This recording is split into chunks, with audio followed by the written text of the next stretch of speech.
Hello students, good morning. Now this is your chapter number 15, Government. So open your textbook on page number 94.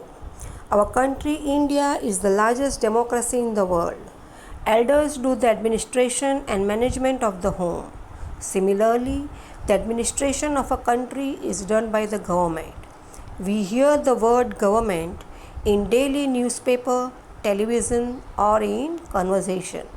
तो हमारा देश भारत दुनिया का सबसे बड़ा डेमोक्रेटिक यानी लोकतंत्र देश है। एल्डर्स जो है हमारे बड़े, वो घर का प्रशासन, एडमिनिस्ट्रेशन और मैनेजमेंट करते हैं। इसी प्रकार किसी भी देश का एडमिनिस्ट्रेशन सरकार द्वारा किया जाता है। हम डेली न्यूज़पेपर, टीवी और बातचीत में सरकार शब्द सुनते हैं। Government is needed to run the administration of the nation and to take decision. Government works in the planned way for the development of the country. Keeping constitution in mind for nation, reformation and implementation is done by the government.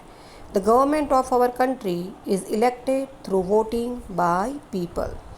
तो राष्ट्र के प्रशासन चलाने और निर्णय लेने के लिए, तो एडमिनिस्ट्रेशन के लिए और डिसीजन लेने के लिए सरकार की आवश्यकता होती है। सरकार देश के विकास के लिए योजनाबद्ध काम करती है इन अ प्लान्ड वे। संविधान कॉन्स्टिट्यूशन को ध्यान में रखते हुए राष्ट्र के लिए सुधार और इम्प्लीमेंटेशन द्वारा काम किया जाता है। हमारे देश के सरकार को भी सभी लोग वोट के द्वारा चुनते हैं। Now you can see the cuttings of newspaper. Seeing the above pictures, we can know about various functions, decisions and advertisement of the government. We can get information about various functions of the government by reading daily newspapers and magazines available in our surrounding. Democracy means of the people, by the people, for the people. In democratic system of governance, government holds the foremost place. तो ऊपर दी गई तस्वीरों से जो विभिन्न कार्यों जो काम करते हैं, वर्क्स, निर्णय, डिसीजन और विज्ञापन यानी कि एडवर्टीज़मेंट से सरकार के बारे में हम जान सकते हैं।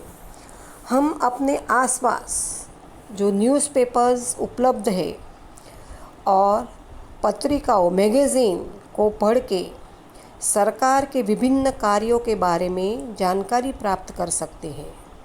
डेमोक्रेसी का अर्थ है लोगों के द्वारा, लोगों के लिए। डेमोक्रेटिक सिस्टम में शासन सबसे महत्व इम्पोर्टेंट स्थान रखता है। Our country, our government. Our country is a country of diversity. Ours is the largest democracy in the world with the maximum number of voters. Due to the vastness and diversity of the country, it is difficult to manage from one place. That's why government works at various levels to administer smoothly against some problems and difficulties. Local self-government, state government and central government work in the democratic system of governance. तो हमारे देश जो है वो diversity, विविधता वाला है। हमारे जो वोटर्स हैं, मतदाताओं के संख्या के साथ सबसे बड़ा लोकतंत्र है। देश की विशालता और विविधता के कारण इसे एक जगह से मैनेज करना बहुत मुश्किल है। इसीलिए सरकार कुछ कठिनाइयाँ और मुश्किलों के खिलाफ सुचारू रूप से संचालन करती है और इसके लिए विविध स्तर पर काम करती है। और वो जो स्तर है वो है local self government, state government and central government. तो ये जो डेमोक्रेटिक सिस्टम ऑफ गवर्नेंस है उस हिसाब से गवर्नमेंट काम करती है। Now page number 95. Now the table is given here.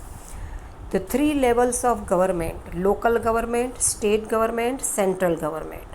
The local government वो takes the charge of the village or city, वो village और city के लेवल पे काम करते हैं।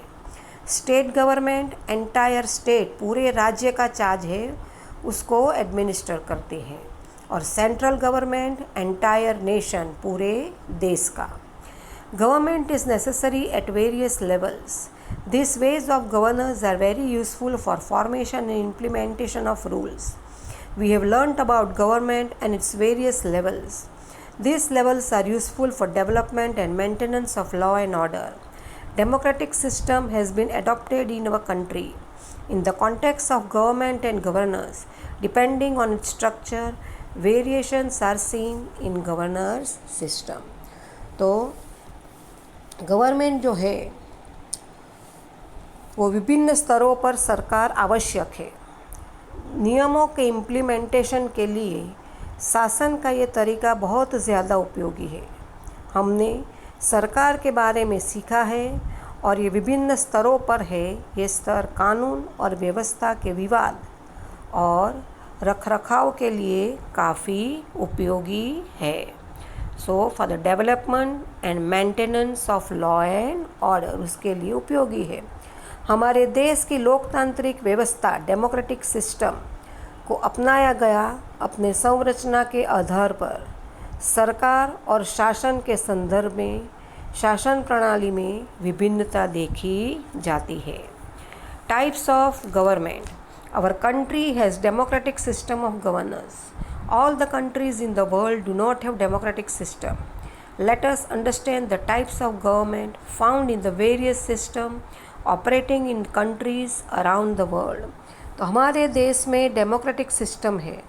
दुनिया के सभी देशों में लोकतांत्रिक व्यवस्था नहीं है।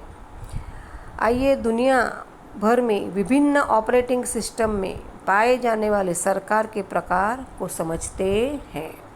तो first is democratic government. In this system of government, people elect the representatives through voting. The government is formed by the winning candidates. Government functions keeping the public in the center in the democracy. Local government, state government and central government are formed through the election.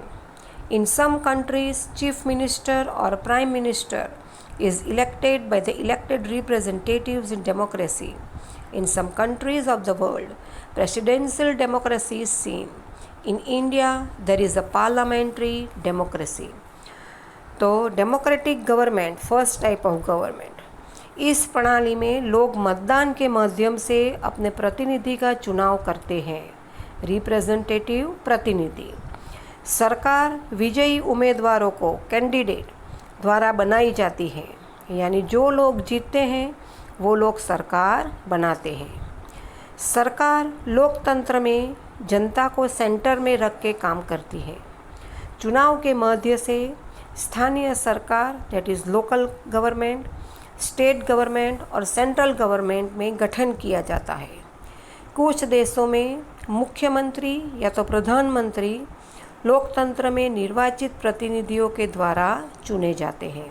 तो elected members, दे elect prime minister या तो chief minister. दुनिया के कुछ देशों में राष्ट्रपति लोकतंत्र को देखा जाता है, प्रेसिडेंशियल डेमोक्रेसी। भारत में सांसदीय धर्मनिरपेक्षता है। In our country there is parliamentary democracy. It is said for democracy that government is run by the people directly और indirectly through election. There is no alternative of democracy for protection and promotion of human rights. Thus, democratic government is very important for the all-round development and rights of the people. In democratic government, people play an important role. Government also works for the people. The tenure of elected government in our country is 5 years. तो लोकतंत्र के लिए कहा जाता है कि सरकार चुनाव के माध्यम से प्रत्यक्ष अप्रत्यक्ष रूप से लोगों द्वारा चलाई जाती है। मानव अधिकारों के संरक्षण और संवर्धन के लिए लोकतंत्र का कोई विकल्प नहीं है। इस प्रकार लोकतांत्रिक सरकार, डेमोक्रेटिक गवर्नमेंट, लोगों का सर्वांगी विकास, ऑल राउंड डेवलपमेंट और अधिकारों के लिए महत्वपूर्ण है, राइट्स के लिए। लोकतांत्रिक सरकार में लोग एक महत्वपूर्ण भूमिका निभाते हैं। सरकार लोगों के लिए काम करती है। निर्वाचित होने का कार्यक्रम हमारे देश में लगभग 5 साल के लिए होता है। जो टेन्योर जो है गवर्नमेंट की, इलेक्टेड गवर्नमेंट की, वो 5 साल की है। So students, now rest of the chapter will continue in the next video.